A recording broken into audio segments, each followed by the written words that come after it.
Eu não vos deixarei órfão, enviarei o outro Consolador, e Ele vai estar convosco todos os dias, até a consumação dos séculos. Diga amém, querido. Glória a Deus. Pode sentar-se. Mas não distrai, por favor. Muito pelo contrário, pega a sua Bíblia, a palavra de Deus. Vamos abrir aos Tessalonicenses, capítulo 4. Capítulo 4 aos Tessalonicenses. Tessalonicenses está antes de Colossenses, que está antes de Filipenses, que está antes de Efésios, que está antes de Gálatas, que está antes de Coríntios. Aí só se eu descer aí e abrir para você, irmão. Tá bom?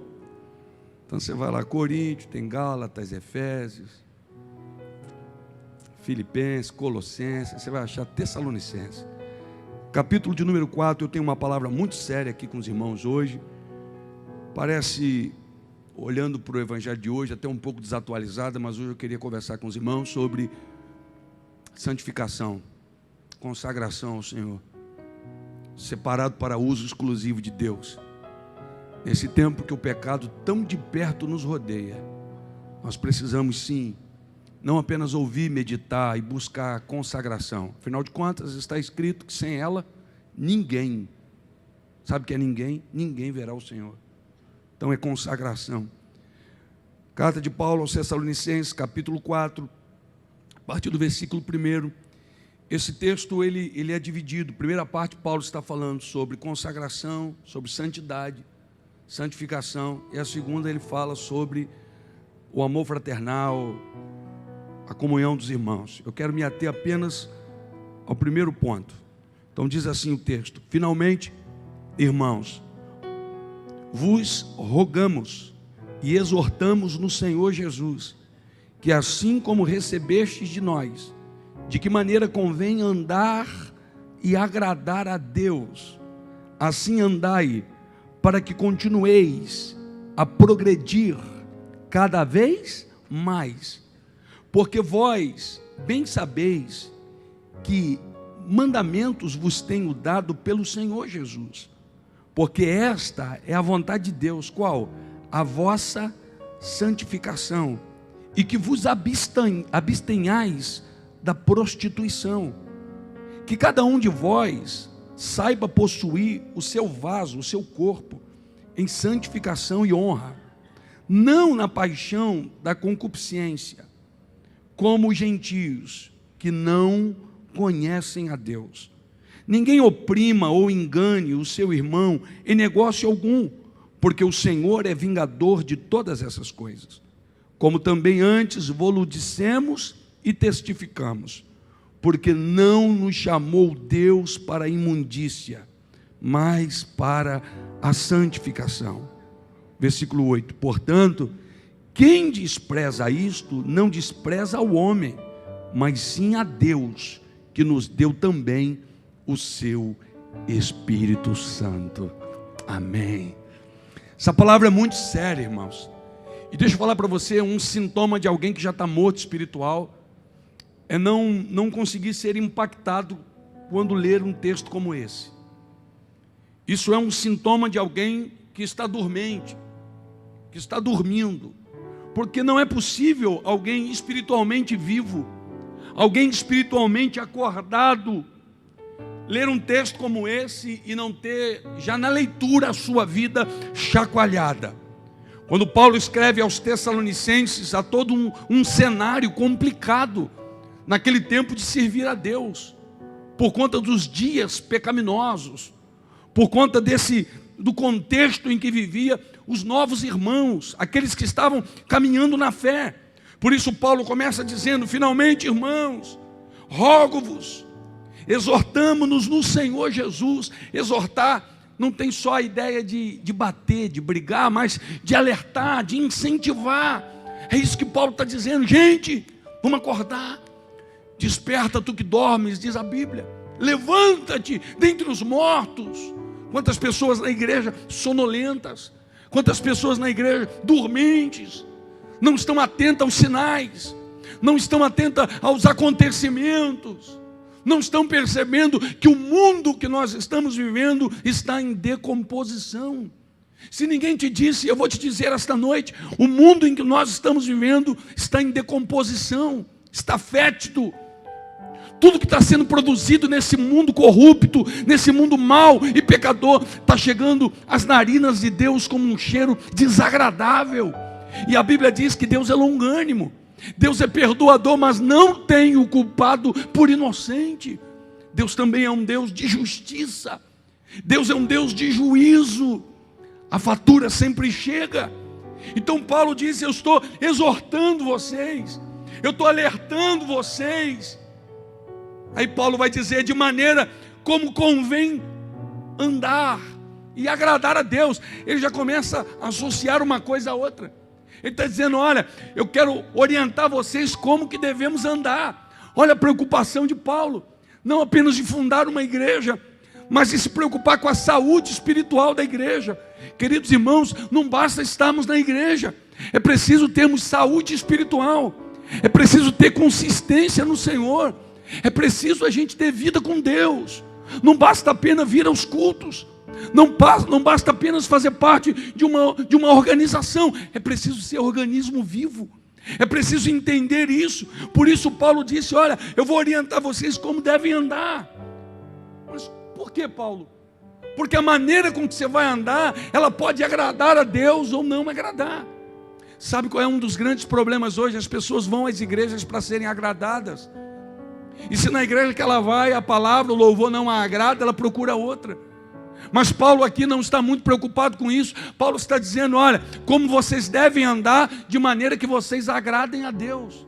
Irmãos, eu peço ao Espírito de Deus esta noite que gere no nosso coração um desejo incontrolável de agradar ao Senhor, uma vontade absurda de abrir um sorriso no rosto de Deus, com a tua conduta, com a tua vida, com o teu andar, com o teu proceder. Que possamos ser uma igreja que agrada o Senhor, que Deus olhe para a nossa igreja e se agrade de nós, que a gente ache graça aos olhos de Deus, que os pastores da nossa igreja, que os obreiros da nossa igreja, que os músicos e os membros da nossa igreja sejam pessoas que agradam ao Senhor. Que possamos abrir mão desse sentimento egoísta de ser agradado o tempo todo, de ter o nosso ego massageado, de recebermos as palavras de autoajuda, mas de sermos chacoalhados a ponto de nos ensinar como agradar o Senhor, como tocar o coração de Deus, como dizer: Senhor, que a minha vida seja para teu louvor, que a minha vida seja para a tua honra, que a minha vida te honre em todas as coisas. Há uma preocupação no coração de Paulo, e ele diz isso: como devemos andar. O conceito de caminhada, o conceito de andar, ele pressupõe progresso. E esse é o desejo de Deus, que a vida cristã, ela seja progressiva, que a gente cresça como cristão, que a gente conheça o Senhor e prossiga em conhecer. Por isso ele disse aqui: progredir cada vez mais. É isso que Paulo está dizendo.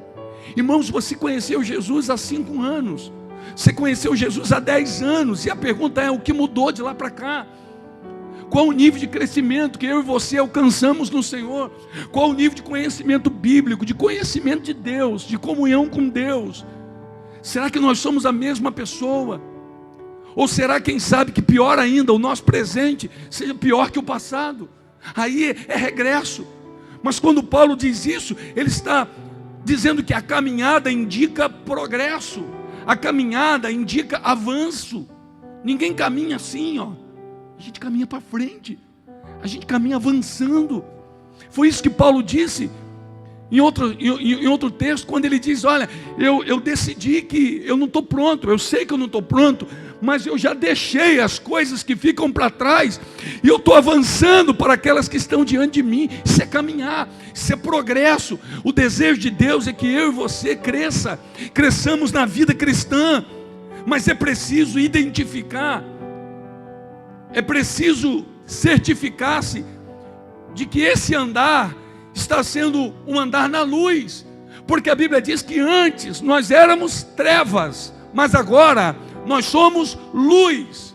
E se somos luz, a Bíblia diz que devemos andar como filhos da luz, onde tudo é transparente, onde não tem coisas obscuras, escondidas, camufladas. Esse é o desejo do Senhor. É preciso certificar-se se esta caminhada é uma caminhada de luz. A Bíblia diz que Enoque andou com Deus. Imagina o que é isso. Nós vivemos um tempo em que as pessoas querem que Deus ande com elas. E elas vão fazendo do jeito delas. Elas vão comprando, elas vão vendendo, elas vão namorando, elas vão desmanchando, vão namorando de novo, vão casando, vão divorciando, e vão, e quer que Deus ande com elas. Mas a Bíblia não diz que Deus andou com Enoque. A Bíblia diz que Enoque andou com Deus. Não é do jeito de Enoque, é do jeito de Deus. Não é do meu jeito, é do jeito do Senhor. Não é aquilo que eu acho que é legal, é aquilo que Deus diz. Não é aquilo que eu acho que é mais confortável, é a sinalização que o Espírito de Deus dá a gente. Sabe por quê? Porque não há condenação para aqueles que andam segundo o Espírito e não segundo a carne. Então Enoque andou com Deus. Pastor, eu tenho 10 anos na caminhada, mas a sua caminhada está na luz, irmão. Pastor, eu tenho 20 anos caminhando com o Senhor. O meu andar, mas o seu andar está na luz? Essa é a pergunta. Então Paulo escreve dizendo: agradar a Deus, assim andai, para que continueis progredindo cada vez mais. Irmãos, não dá para andar para trás, a gente tem que andar para frente.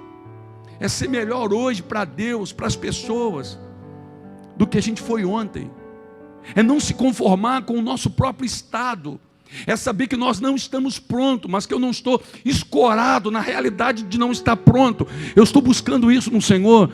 Eu estou buscando cada dia melhorar em Deus. Eu quero ouvir quando o Senhor me repreende, para eu ajustar a minha rota com a rota de Deus. Eu quero saber aonde é que eu estou errando. E o meu pedido a Deus hoje é que gere isso em cada membro desta igreja, em cada pessoa que se propõe servir o Senhor. Que o Espírito de Deus ilumine as áreas mais desconhecidas da sua vida, as áreas mais escuras da tua vida, e te mostre coisas que o Senhor quer que você tire, te mostre comportamentos que o Senhor quer mudar, coisas que talvez estejam na nossa maneira de pensar, nos nossos achismos, e a gente se dobrar à palavra de Deus. A palavra de Deus algumas vezes vem para derreter a gente, e é importante que a gente derreta, para a gente entender que o Evangelho não vai se moldar a mim, mas ele é o poder de Deus para a salvação. É Ele que me molda, é Ele que mexe comigo. Então Paulo diz: porque vós bem sabeis os mandamentos que vos tenho dado pelo Senhor Jesus. Paulo está dizendo: gente, o que eu estou ensinando a vocês é pelo Senhor Jesus. Queridos irmãos que me ouvem aqui na igreja e fora dela, pela internet, qualquer coisa que eu diga que não seja pelo Senhor, rejeite. Mas qualquer coisa que eu diga pelo Senhor, não deixe de receber, não deixe de ser impactado, não deixe de gerar, provocar em você reflexão para mudança. É exatamente isso que Paulo está dizendo. Aí no 3 ele diz: porque esta é a vontade de Deus. Irmãos, eu posso ficar confuso até saber qual é a vontade de Deus. Eu posso ficar sem saber que caminho tomar, até saber qual é a vontade de Deus. Esses dias eu e o Adriano saímos para um lugar que a gente não conhecia, a gente precisou do Waze. E tem hora que você não sabe muito bem se é para a esquerda, se é para a direita, e você fica duvidoso. Isso pode provocar acidente na estrada, porque você se depara em bifurcações, e você sabe que se você tomar uma direção errada, isso vai comprometer quilômetros, vai comprometer um tempo, e você fica ali dividido até a hora que você sabe o caminho certo. Então é isso que Paulo está dizendo, gente, porque esta é a vontade de Deus. Irmãos, a gente pode ter dúvida até saber qual é a vontade de Deus, mas uma vez que a gente descobre a vontade de Deus, já não é uma questão de dúvida, é uma questão de obediência. Então Paulo diz: porque esta é a vontade de Deus, a vossa santificação. E aqui Paulo vai colocar duas coisas antagônicas, que são inimigas verdadeiramente uma da outra: santificação e prostituição. Paulo coloca essas duas coisas, mas ele diz: essa é a vontade de Deus, a vossa santificação. E aí alguém diz: pastor, o que é a santificação? Santificação tem a ver com santidade. Se trata de separação e de renúncia daquilo que é considerado impuro, daquilo que é considerado mal, daquilo que é considerado profano. E todos nós que estamos aqui sabemos exatamente quais coisas são maus, quais coisas são más, quais coisas são profanas. quais coisas são impuras. Então isso é santidade. O problema é que muitos de nós chegam à igreja pensando em outras coisas, mas não em agradar a Deus. Mas se o seu sentimento, o meu sentimento, o nosso sentimento essa noite for agradar a Deus, então existe um caminho, e o caminho é santificação. O caminho é a gente estar livre, é estar afastado de tudo aquilo que é mal, de tudo aquilo que é profano, de tudo aquilo que é impuro. Sabe por quê? Nós não somos como os gentios, nós somos a igreja do Senhor, a igreja de um Deus santo. E nós precisamos então buscar isso, fugir daquilo que é impuro, daquilo que é mal, daquilo que é profano. Irmãos, já não se fala mais de santidade. Eu preciso confessar para os irmãos que eu pedi a Deus essa noite: Senhor, o que eu devo falar hoje à noite? E aí no decorrer da minha manhã, eu falei com uma serva de Deus pelo telefone, uma mulher temente ao Senhor, uma mulher cheia de Deus e também psicóloga. E a gente começou a falar sobre algumas coisas, e uma das coisas que ela falou, e eu percebi que Deus estava falando ao meu coração, estava me direcionando para falar isso aqui esta noite, é justamente sobre prostituição, é justamente sobre essas impurezas. Algumas pessoas vivem nas igrejas dizendo: eu não sinto mais Deus como sentia antes. Limpa a tua casa, põe o teu altar em ordem, e o fogo vai cair sobre o teu altar.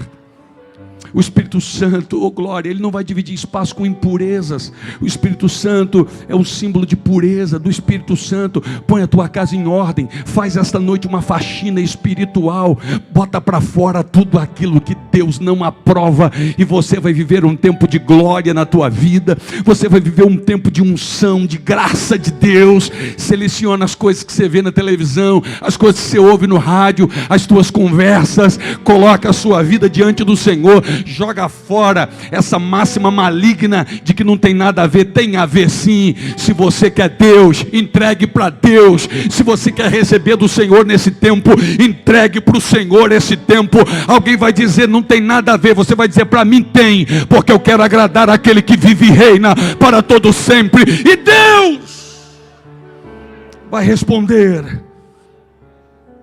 É isso que Paulo está dizendo. Tudo que é profano, tudo que é mal, tudo que é impuro não é para você. Sai daí, afasta, limpa, abre espaço para o Senhor. A gente não pode ficar cantando vem habitar, e Deus vai dizer: sim, eu até queria, mas tira isso, tira a impureza. Eu não vou dividir, aleluia, o mesmo espaço com o pecado. Não pode, irmãos. João Batista pregava em dias como os nossos, dizendo: arrependei-vos, porque é chegado o reino dos céus. Igreja do Senhor, nós teremos tudo de Deus quando dermos tudo para Deus. Nós teremos tudo do Senhor quando a gente tiver a coragem de entregar tudo para Deus. Dizer não às nossas próprias vontades, aos apetites carnais, às concupiscências, aos apetites que lutam contra a vontade de Deus. Paulo disse: quanto à minha carne, eu esmurro, eu levo ela à servidão, a fim de agradar o Senhor. Porque esta é a vontade de Deus, a vossa santificação. 2 pontos: que vos abstenhais da prostituição. E a gente tem uma visão tão equivocada da palavra prostituição, algumas vezes, tão limitada. Prostituição é o mesmo termo que está lá em Gálatas, capítulo 5, versículo 19, e ele começa a encabeçar a relação das obras da carne. Gálatas capítulo 5, você vai encontrar as obras da carne e o fruto do Espírito. E elas, volto a dizer, são antagônicas. Há uma contenda, há um litígio entre elas. E já foi dito diversas vezes que quem você alimentar é que vai ganhar essa guerra, esse combate. Então os jovens que estão aqui me ouvindo, os adolescentes, os homens, enfim, a igreja, prostituição, ela encabeça a lista das obras da carne. E o termo que aparece lá é porneia. O termo porneia é uma palavra de origem grega que tem a ver com imoralidade sexual. E, irmãos, não precisa ser espiritual, é só estar antenado para saber que não tem nada mais desse mundo que tem gritado tanto do que a porneia.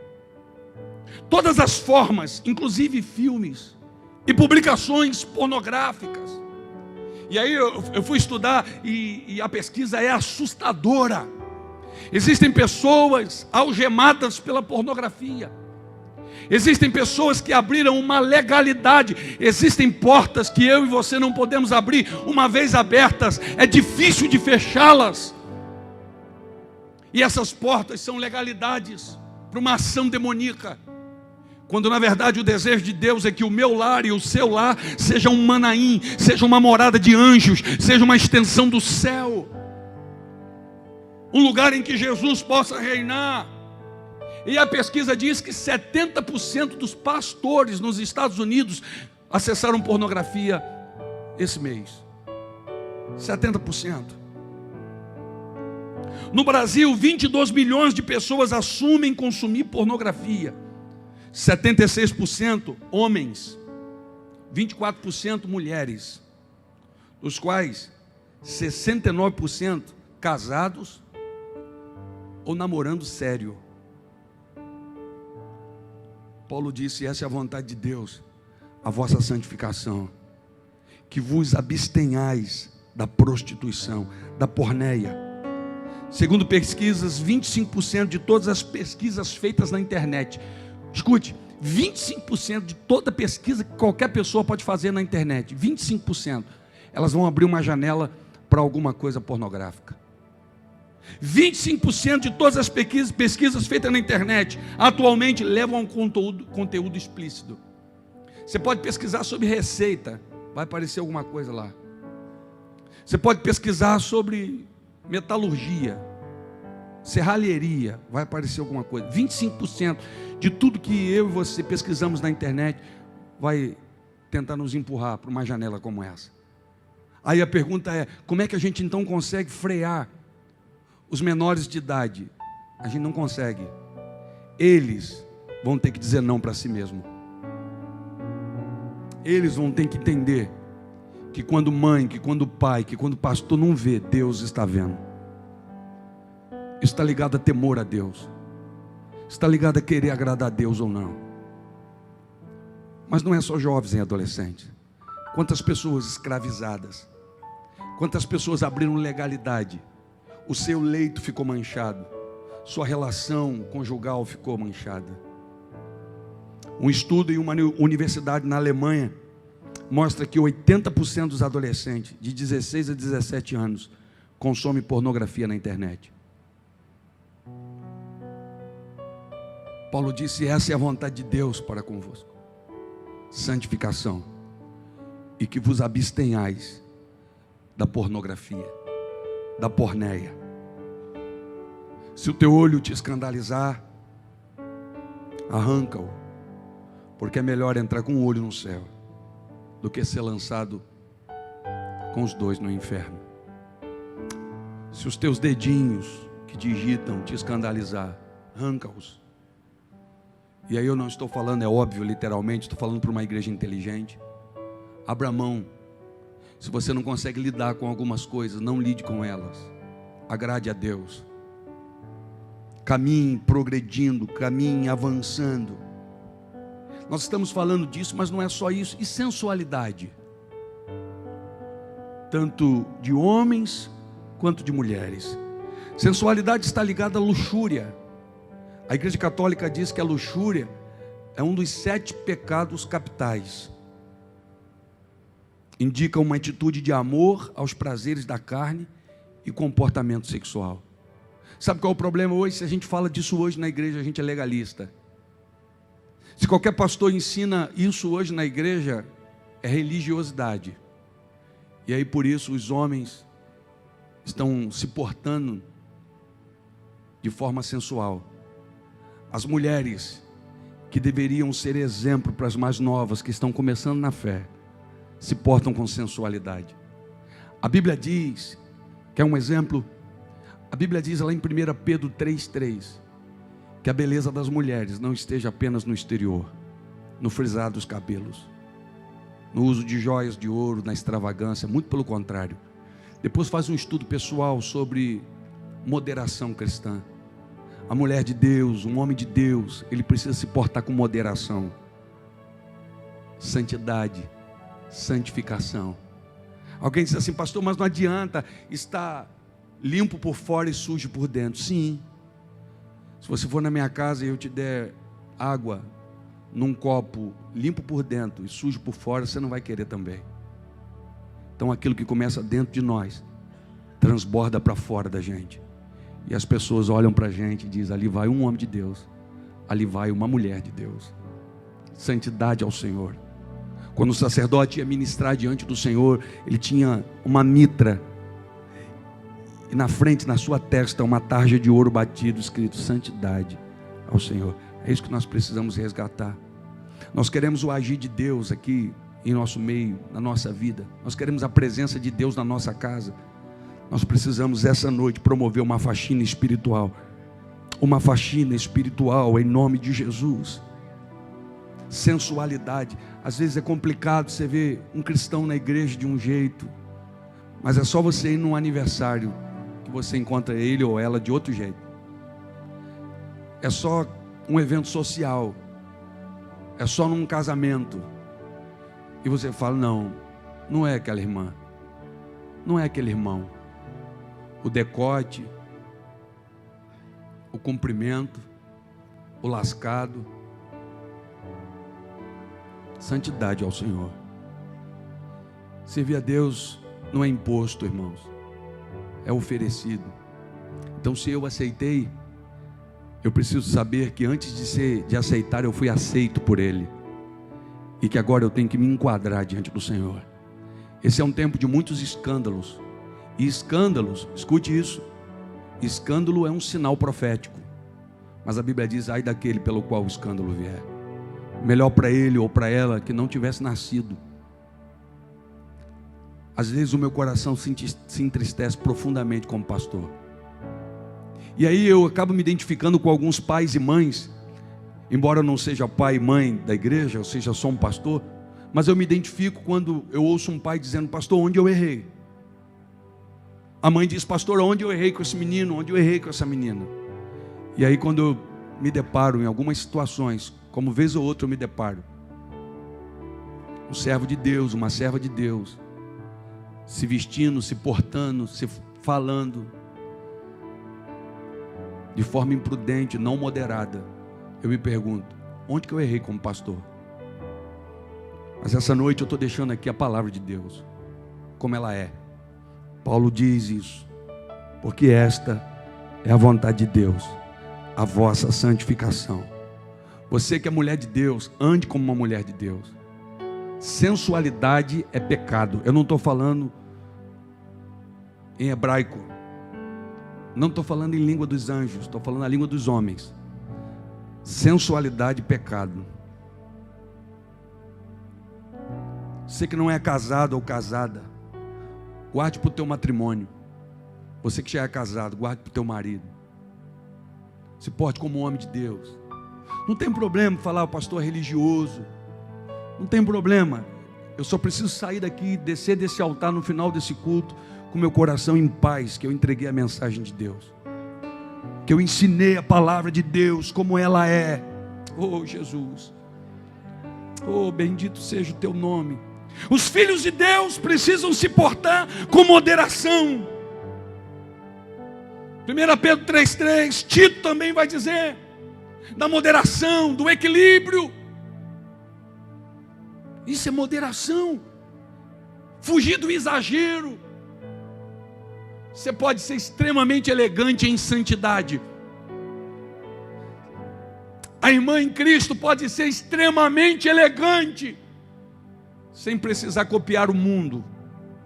E aí você vai fazer diferença onde quer que você esteja. Alguém pode me lembrar, e não precisa, porque eu mesmo vou citar. Atos 17:30, está escrito que Deus não considera o tempo da ignorância, da falta de conhecimento. Aí que está o perigo da gente. Qual, pastor?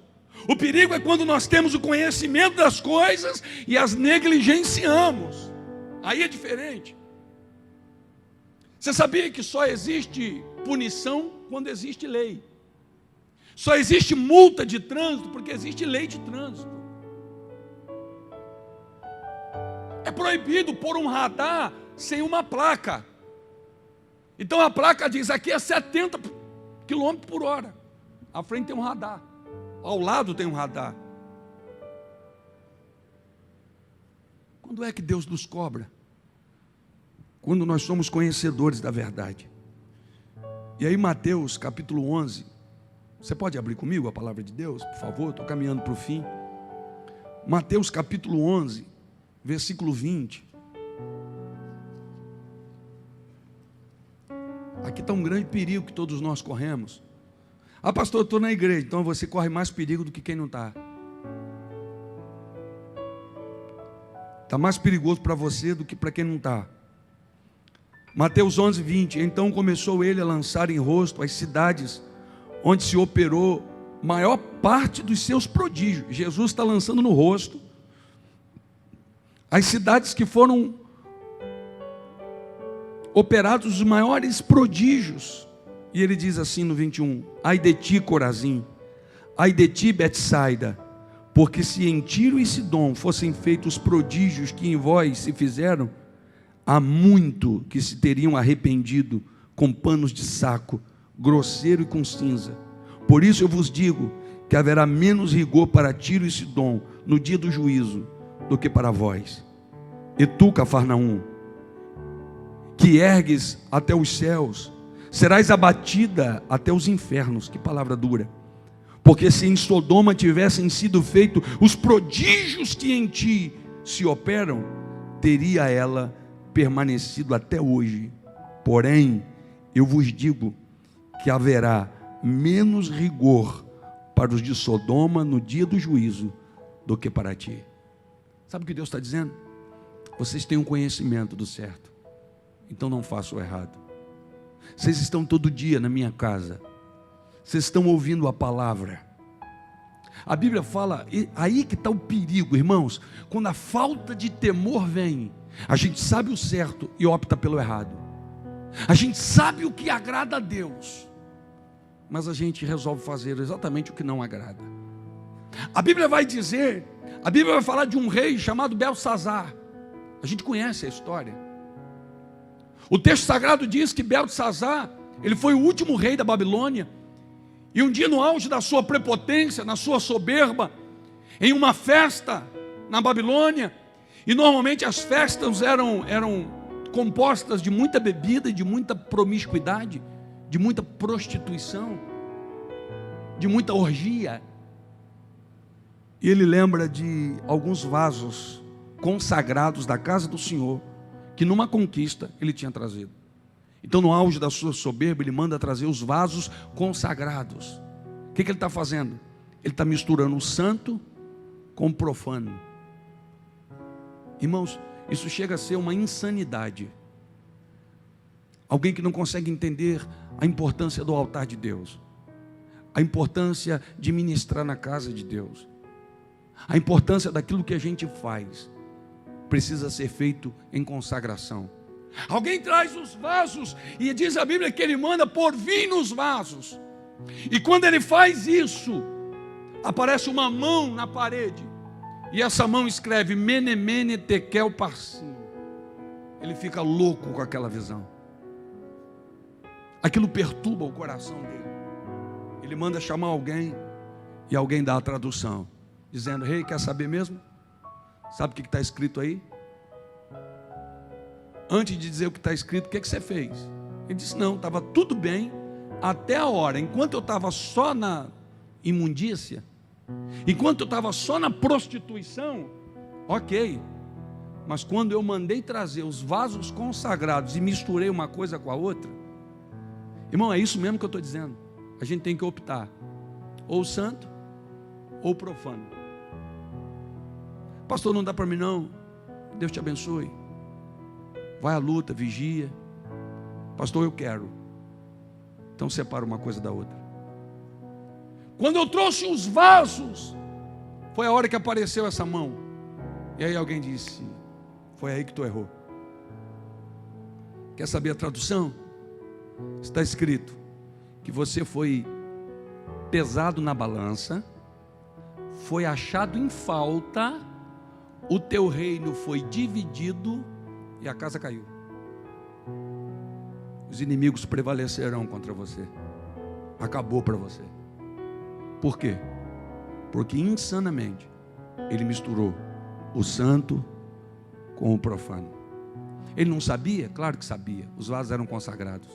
Esse é o perigo de estarmos aqui sabendo exatamente o certo e o errado e optarmos pelo errado.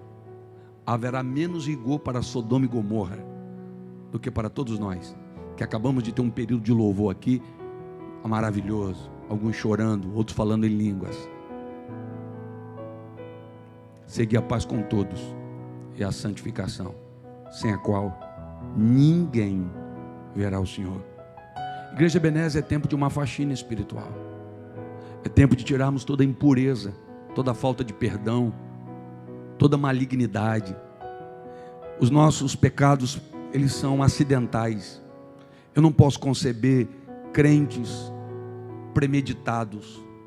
Eu não posso conceber facções, divisões. Paulo escreve aos Coríntios dizendo assim: olha, eu queria muito escrever para vocês como alguém espiritual, mas vocês não são. E olha que o povo lá chorava no louvor, hein? O povo lá sapateava, glorificava. Tinha gente com dom de profecia, tinha gente que entregava revelações.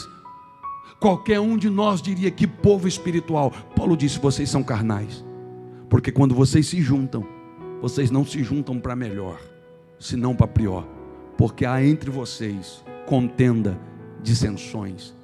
Irmãos, Paulo disse: essa é a vontade de Deus, a vossa santificação. Vamos ficar de pé, por favor. Essa é a vontade de Deus. Não me queira mal, não. Essa é a palavra de Deus. Eu não fui levantado para contar histórias, ilustrações. Deus me levantou para pregar a sua santa palavra. E por respeito e amor a esta igreja, esse é o meu compromisso, mesmo sabendo que alguns não gostam de ouvir a verdade. E digo isto e testifico no Senhor, para que não andeis mais como andam antes, como andam também os outros gentios, na vaidade dos seus sentidos, entenebrecidos no entendimento, separado da vida de Deus, pela ignorância que há neles, pela dureza do coração, os quais, havendo perdido todo sentimento, se entregaram às dissoluções, para com avidez cometerem toda impureza. Impureza aqui no original é a mesma coisa que torpeza, peixe podre, algo que cheira mal às narinas de Deus. Que quanto ao trato passado, vos despojeis do velho homem, que se corrompe pelas concupiscências do engano, e vos renoveis no espírito do vosso sentido, e vos revistais do novo homem, que segundo Deus é criado em verdadeira justiça e santidade. Feche teus olhos, por favor. Você não é diferente de mim. Você não é diferente de nenhum dos homens e mulheres da Bíblia, sujeito às mesmas paixões. Mas a questão não é o quanto eu e você erramos. A questão é o quanto nos arrependemos e desejamos acertar. Que esta noite você faça uma faxina. Nós precisamos estar prontos, servindo a Deus de todo o nosso coração, tirando da nossa vida. Talvez você diga assim: pastor, eu não sei bem. A Bíblia diz que Jó oferecia sacrifício ao Senhor, até por pecados que os filhos pudessem ter cometido e não soubessem. Pede a Deus: Senhor, me mostra onde que eu estou errando, me mostra o que eu tenho que mudar, mostra para mim, Senhor, qual o sentimento do meu coração precisa ser tirado. Será que eu sou vaidoso, soberbo? Será que eu sou obstinado? Será que eu sou sensual, Senhor? Eu me visto para quê e para quem, Senhor? Eu me visto para despertar desejo nas pessoas? O sangue de Jesus Cristo tem poder. Que tudo que é em mim seja para louvor da tua glória. toda vaidade, todo sentimento equivocado. Talvez eu esteja falando para pessoas que abriram um dia a porta da prostituição, nunca mais conseguiram fechá-la. Pede ajuda. Se você não tem conseguido fechar sozinho, pede para alguém te ajudar a fechar essa porta. Busca um homem de Deus, busca uma mulher de Deus. É vergonhoso? Talvez. Mas pior é continuar assim, dominado, escravizado pela pornografia, pela porneia. Pede ajuda de um profissional. Pede ajuda. Mas você não pode permitir que esse lixo continue entrando na tua casa. O diabo só age com legalidade, irmãos. Quantos adolescentes, quantos jovens presos na pornografia. Deus tem ministério para a vida deles. Deus tem coisas, tem projetos lindos. Mas esse é um tempo onde tantas pessoas têm sido dominadas por isso. Quantas pessoas têm tido a sua sexualidade confusa por conta da pornografia. Quantas pessoas têm vivido uma opressão demoníaca por conta disso. Mas que esta noite toda legalidade seja retirada em nome de Jesus. Que toda brecha seja tampada em nome de Jesus. Que o seu leito, que a sua cama, que o seu quarto seja consagrado, seja santificado. Que agora mesmo, enquanto nós estamos aqui, todos os demônios que encontraram acesso e que se alojaram em áreas, em monitores, em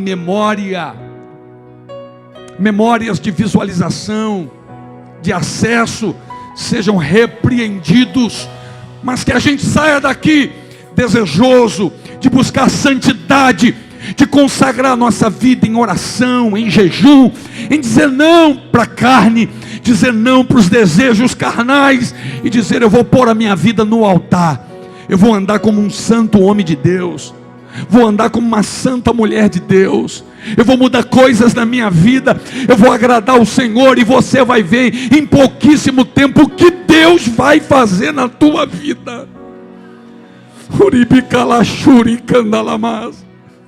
Oh, Espírito Santo, gere temor agora. Senhor, esse mundo está fétido, esse mundo está em decomposição, e nós somos a tua igreja, nós estamos nele, mas nós não somos dele. Então, Pai, batiza a tua igreja nessa noite de temor. Enquanto eu estou orando aqui, batiza, Senhor, de temor, de temor. Ó Deus, pela multiplicação do pecado, o amor de muitos esfriaria, e o temor tem sido levado. Quantos Belsazar, Pai, tomando vinho em cálices consagrados. Quantos Belsazar, ministrando em cima de altares, ministrando em ministérios e departamentos, mas tomando vinho, participando da festa demoníaca de Belsazar. Gera quebrantamento, arrependimento, temor, e perdoa, Senhor.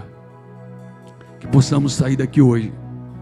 Eu não sei com que coração, com que intenção esse homem, essa mulher saiu de casa, o que ele esperava ouvir aqui hoje, Senhor.